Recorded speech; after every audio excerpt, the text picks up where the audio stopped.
So, welcome to this episode of the Mindset Game podcast. I am thrilled and excited to have Mike Normant with us today.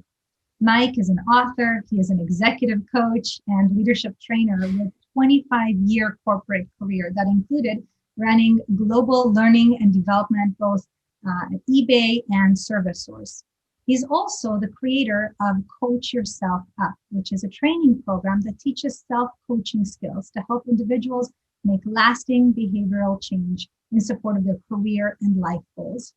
Following his own personal transformation, Mike created this program in service of his purpose, which is to raise self-awareness in the world so that as many people as possible may achieve more of their potential. And I deeply share in that purpose. So welcome, Mike. It's wonderful to have you here today. Vered, thank you so much for having me. It's a pleasure. It's a pleasure to be here. Thanks. So why don't we start with you sharing a little bit with our viewers about yourself, how you came to do what you do? Yeah, sure. So I'm coming to you today from San Mateo, California, which is in the Bay Area, the San Francisco Bay Area. And I was born and raised here. And as a kid growing up, seeing all the engineering jobs that were popping up all over the area. And actually, my father was an engineer, although I did not know what that meant.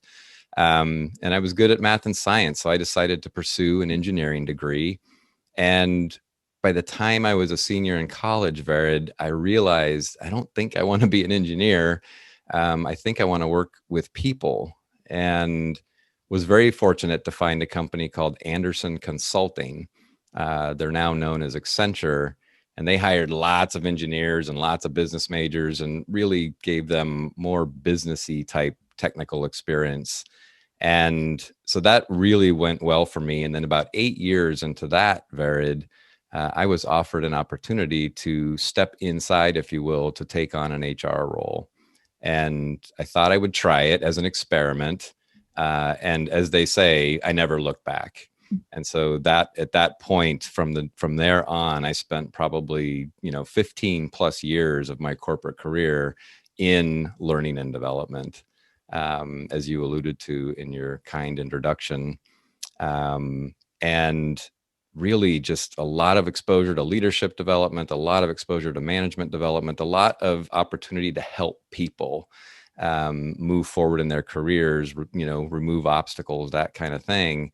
And, as you know, from your podcast and life experience, we have our careers, but we also have a lot else going on in our lives.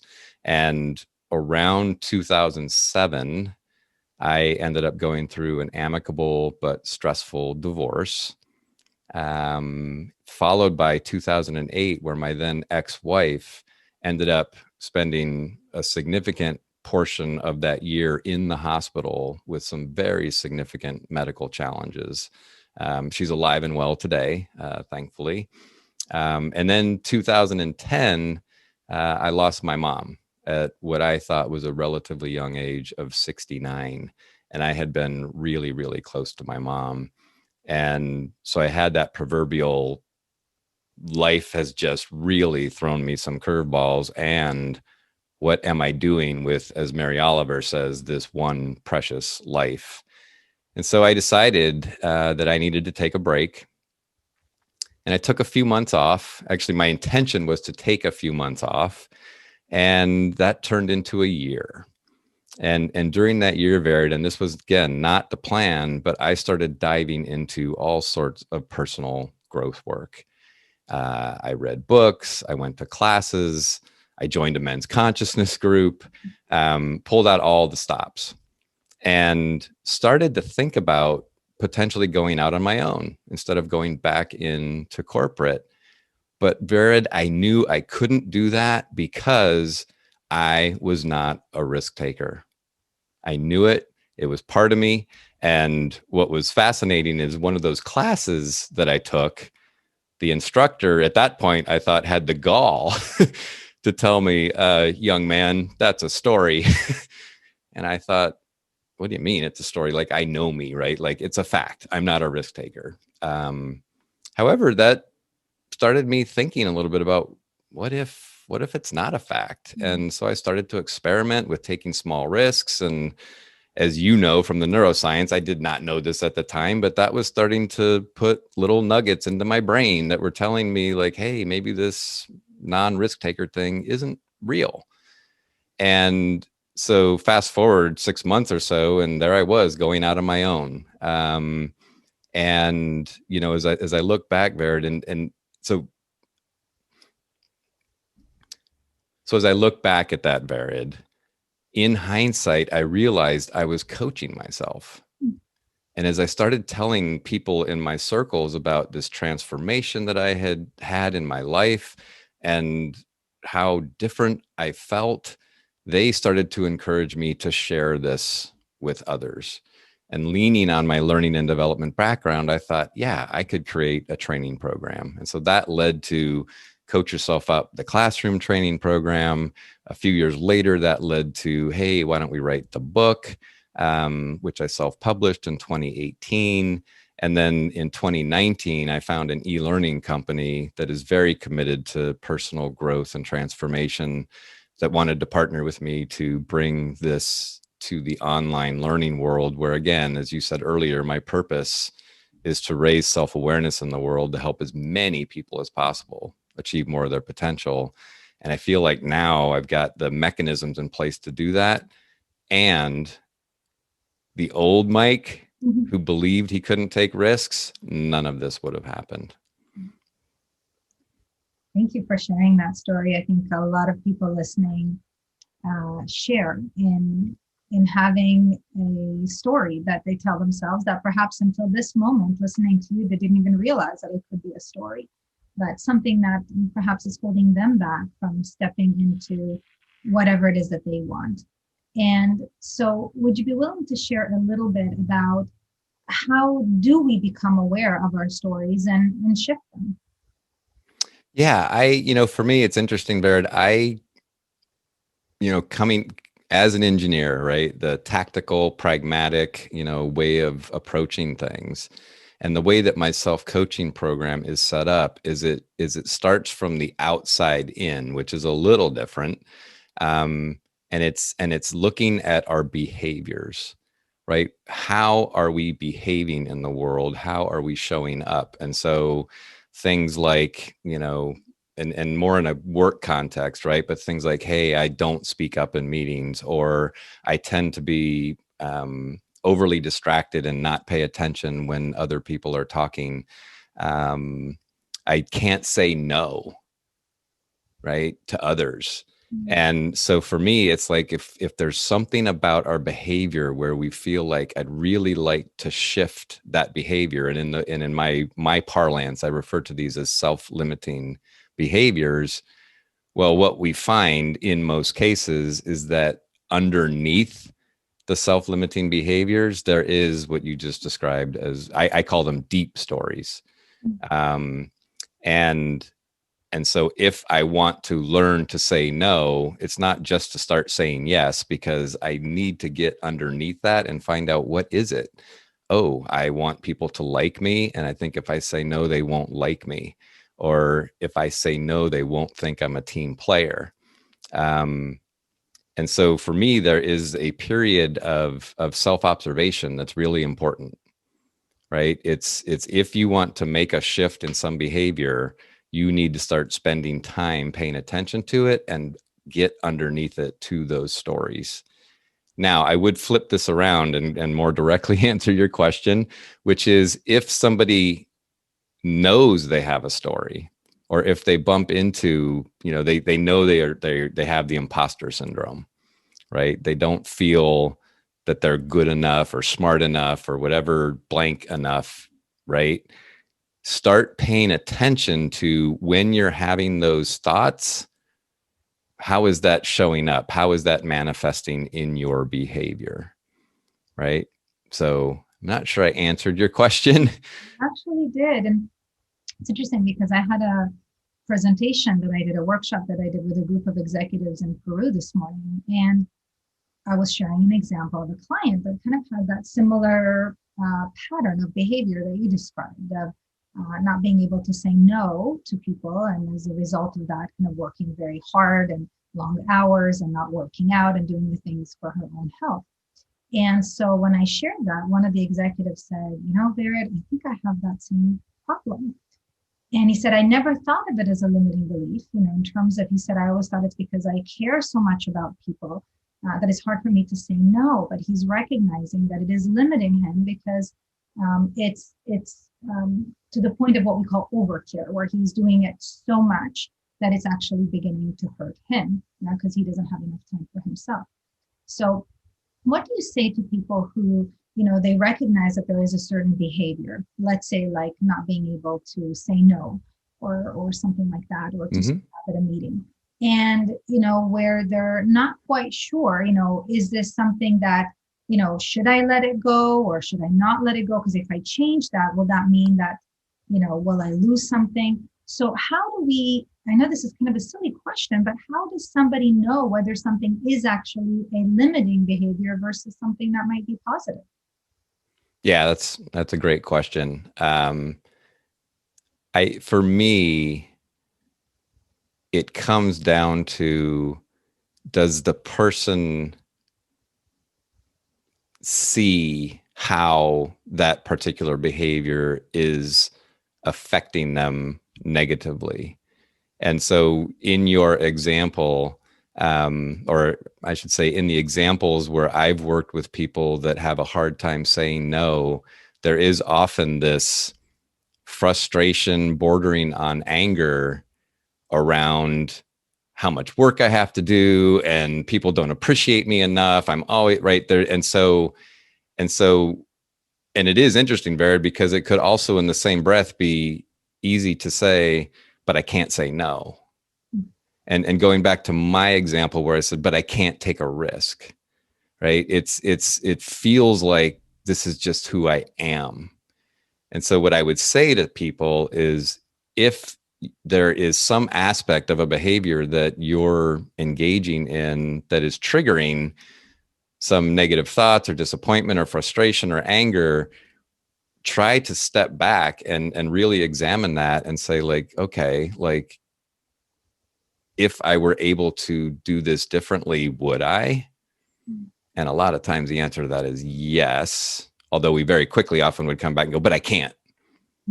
And I think a really key lesson from your podcast series in general is how much our minds block us because they convince us that things are real that are not. So what do you say to someone who recognizes their behavior? So they do what you've said and they kind of observe that they're feeling the disappointment or frustration or some kind of a depleting emotion around that behavior. And they say, okay, I'm choosing to change this, right? Like, for example, I'm choosing to be more of a risk taker. I'm choosing to, kind of stand up for myself a little bit more. How do they do that?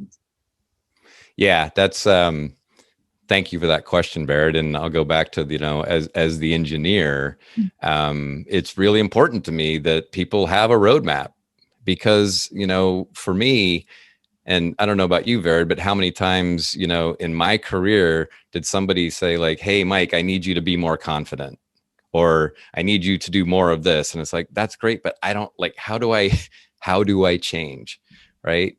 And so to your point, if a person says, you know what, I am interested in starting to shift my pattern around always saying no, even though I'm stepping into this with a little bit of skepticism and I'm not even sure if this is really possible, right? I have a series of challenging questions that I lay out in Coach Yourself Up that can be used to directly challenge those stories that you have. And the last question, first of all, a question in the middle of there is sort of what I mentioned a minute ago, Vered, which is, would I act differently if I didn't believe this story were true? So in our example, yeah, I would probably start saying no to some things if I didn't believe that I couldn't. And then there's a question that says, How will you experiment with acting differently? And so it's an action-oriented question. It doesn't say, will you? How will you experiment with acting differently? And the experiment word is really important, as I'm sure you understand, Vered, which is, if you talk to a scientist, they may not get the outcome from an experiment that they wanted, but it's not a failure. It reveals data. And so if we can start to look at our testing the waters, if you will, as experiments, if it doesn't work out, if I can hold that non-judgmental lens around, okay, that didn't work that time, as opposed to beating ourselves up. See, I told you, I can't, this is not true, or what have you, or this is true. I can't take a risk, or I can't say no. No, if we hold it as an experiment, hold it lightly, we're much more likely to be able to keep trying. And what happens, as I shared in my early example, you start seeing that, oh, I said no and nobody fired me, and people seem to still like me. And I have this idea there that I call the experimentation staircase. And the notion there is not all situations are created equally. So if you were going to start saying no, I would recommend that you don't start by experimenting the next time the CEO of the company asks you to do something, right? It's like, maybe not the safest low stakes place to start experimenting, but start experimenting in your personal life, start experimenting maybe with your intact team that you're a part of, right? So you're taking low stakes risks. And as those work out for you, you can quote unquote climb the staircase to literally start to shift your behavior around saying no, taking risks, whatever it might be. It sounds like a very kind of safe approach to stepping out of the comfort zone. Taking a little step, building some resilience, building some confidence, getting your brain evidence that you survived, everything was okay, and then stepping further and further and expanding the comfort zone, if you will. Yeah, and if I can pick up on that, thank you for the way you phrased that. One of my big, I don't know what the right word is, but a point of emphasis in my program is this idea that small shifts lead to big changes.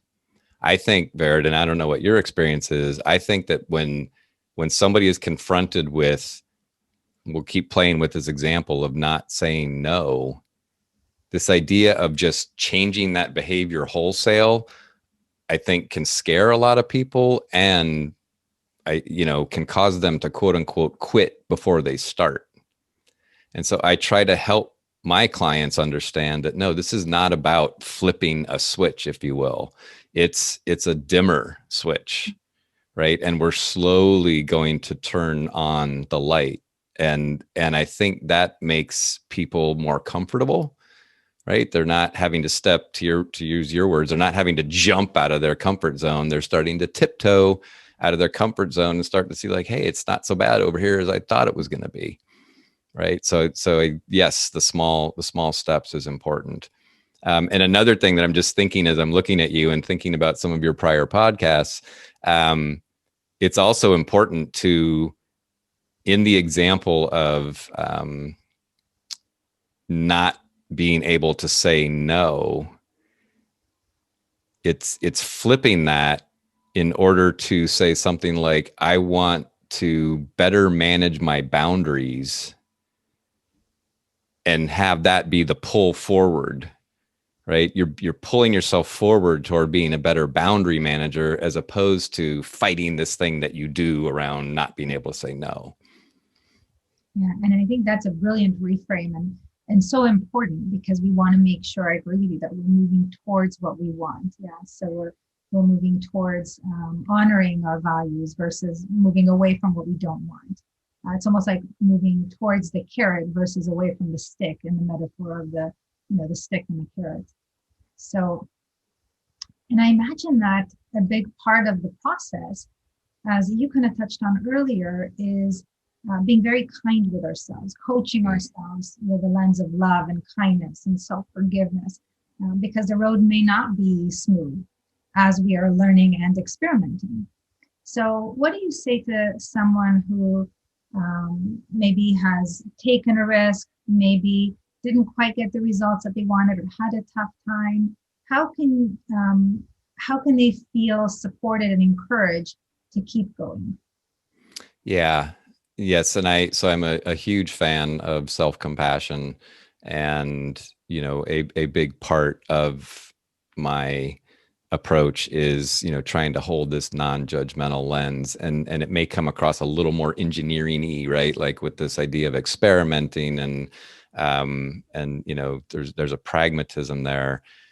And right, I think one of the things that I think that people get from reading my book or being in the program is this understanding that we're all experiencing some form of, getting in our own way, right? And some of us are masters at it.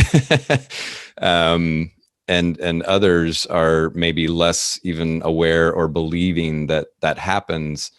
And so I think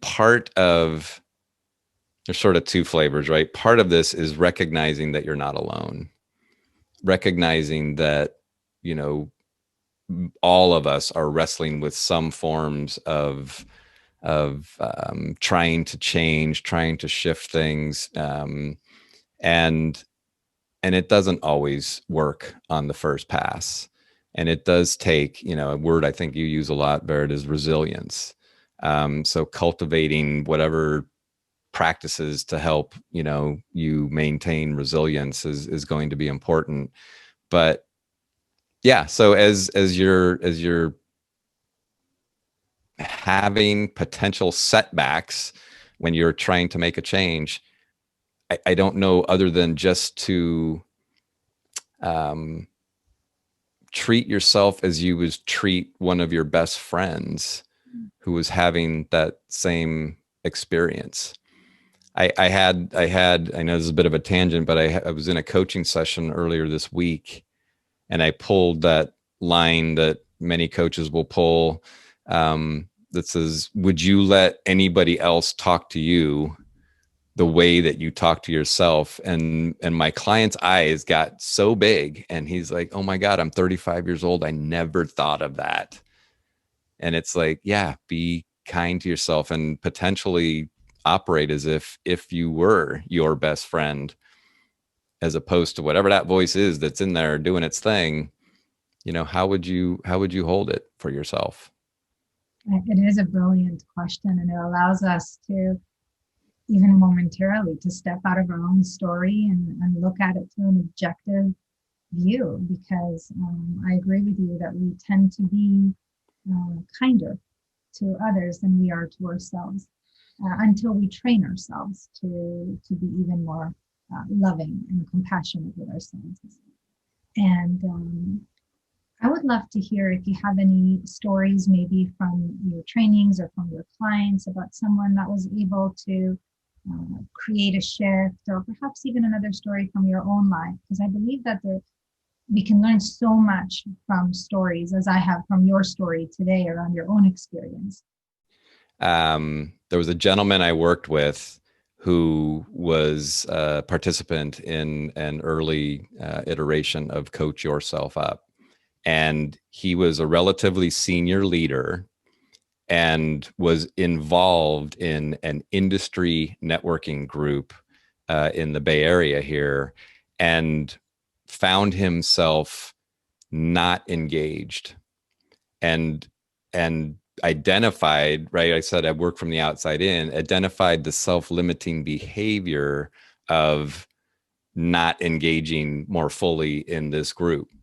And so when he started to pay attention to what was going on when he wasn't engaging fully in this group, he realized he had a story that he didn't belong there, right? This was a group that was primarily 6 feet plus tall white people. This man was a person of color.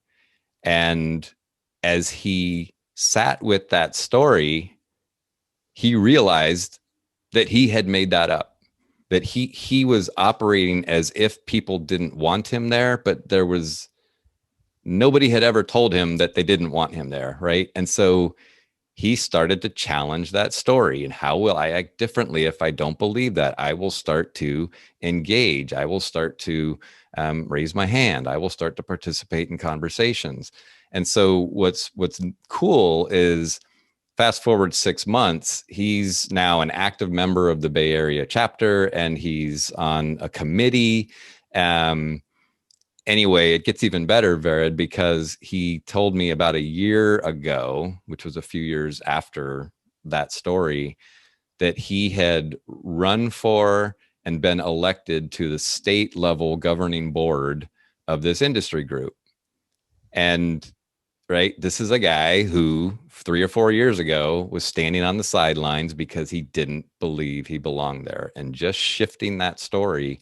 And he's got a great quote, and it's in my book, and I'm not going to get it right, but something along the lines of, when I saw the artificial boundaries I had put in place and was able to tear them down, new worlds opened up for me. Oh my goodness, Mike. Wow. And you know what it just made me think of is your maze, right? It's like a wall. We construct these walls, and guess what? We can knock them down. That's right. That's right. We do create our own reality. And I love this example and the whole concept of experimenting and essentially, acting as if, we didn't have that story, and then proving to ourselves through response, through the reactions of what goes on, our results of others, and that it really isn't true. And there's no better evidence than that, because it's, in our perception, it's real. We can't argue with results.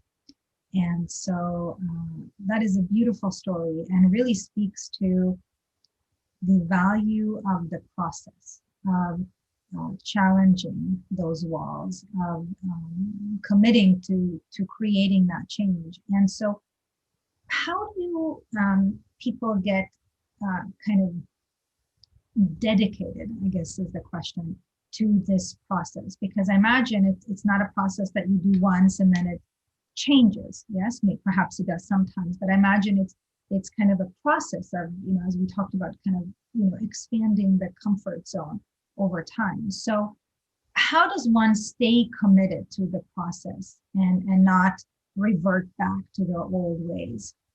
Right. It's a great question, Baird. And the process is intended to create sustainable change because you're doing the inner work, right? Like I think about, New Year's resolutions. It's a great time to be thinking about those, right? But, the New Year's resolution approach to change does not have a very strong track record.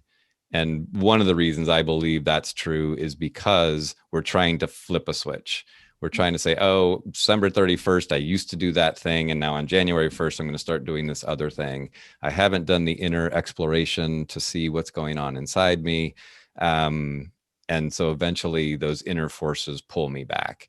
I think being committed, right? It's a different level of, actually, so one thought that I would have here, right, goes back to a topic I know you've talked about before, but the idea of a growth mindset, right? And so having that perception that I can change, having that perception that I am a work in progress, and the more that I can just be, if I can see the value and the benefit of getting to the other side, of starting to have this behavior, show up differently. There's a concept I use, Vera, that I think is really cool when you can see it sort of graphed out, but it's this idea of bending your future. Mm. Right. And if you imagine your life on a trajectory, right, as you start shifting some of these stories and shifting some of these behaviors, you're literally, up leveling the trajectory that your life is on. And, back to your question, I don't know what the silver bullet is for keeping motivated. I can tell you that from my experience, as I started to experience the change and started to like have that look like, oh my God, you mean maybe I could do this? It sort of became a bit of a snowball. And then for me, and I know for some of the people that have been through this, there's this sense of like, okay, I just shifted, using that last analogy or that I used where the person said I tore down that wall. It's like, okay, where's the next wall? Right? Because there's something about, and one of the things I do hear from people after my program is they say like, wow, I didn't know that I could change in this way. And now that I know it's possible, it does give me all sorts of new hope for the future. Um, and as I do say, Vered, this is a lifetime skill, right? Like I do believe, and there's a lot of great content out in the world, your podcast, lots of other things that are giving lots of nuggets for people, and different people are going to glom on to different things.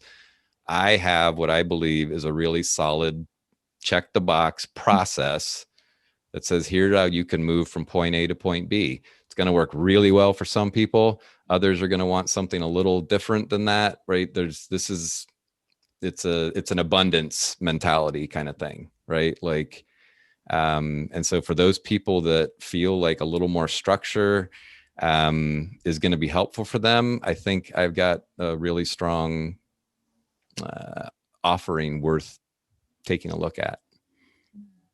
And I appreciate that you shared that and that you brought in the concept of the growth mindset, because we are a work in progress. And as we break down certain walls, there are other ones that we face, because that's the nature of our human reality, is that it's about change, and it is about growth.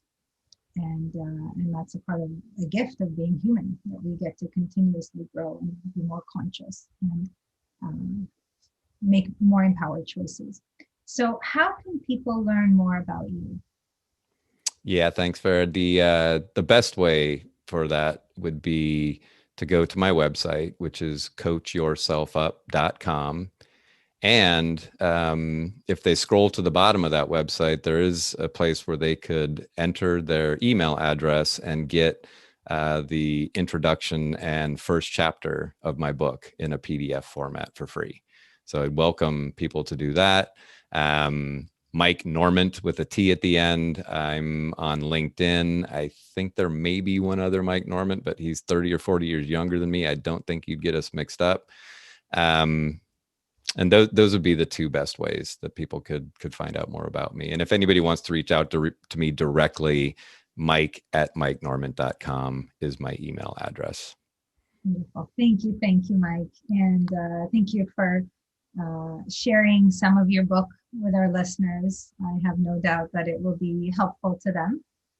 And thank you for your time today. I think that we've opened some doors for some people to really challenge their own ways of being, their own mindsets, and given them an idea and perhaps permission to, experiment and, and be kind to themselves in support of their growth. So thank you once again for your time and for the wonderful insights. And I wish you all the best. Thank you, Vered. I wish you all the best too, and really grateful for your podcast and the great information that you're putting out into the world. So thank you for doing what you do. Thank you.